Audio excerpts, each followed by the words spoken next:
uchun hozirda yoshlar hech narsani o'ylamayapti, faqat hayotda relis ko'rish bilan o'tib ketyapti. Bir nimadir kasbmi, bir nimani egallash xohlashmayapti. Juda ham misol uchun Magic City'larda park marketda ko'ryapmiz, quchoqlashib, xohlagancha yurgan insonlar ko'p. Jamiyatimiz bu narsaga bilmayman qanaqa qarayapti, oddiy narsa deb tuyulib qoldi. Siz shu fikrimga qanaqa izoh bildirgan bo'lardingiz? Hozir o'zi zamon o'zgaryapti birinchidan.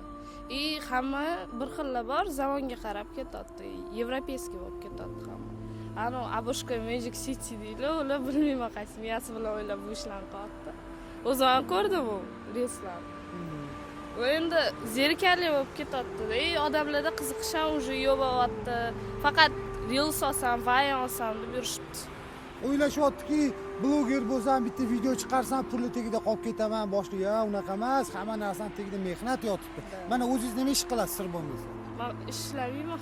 O'qiysiz, ha? Da, o'qiyman. Diplomatiya. Yo'q, yaxshi. Xudo xolasa, institutlarni, kollejlarni bitirgandan keyin sohangiz bo'yicha ishlaysizmi? Da. O'zingiz Hop, prokuratura? Yo'q, siz bilan o'ylashib gaplashish kerak, ha? Ismingiz nima?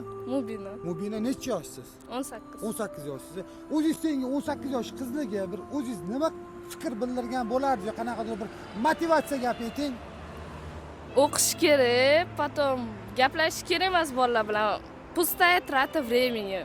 Просто o'qishga berilish kerak, вот yoshligidan o'qishga berilish kerak, o'shada hammasi yaxshi bo'lib ketadi.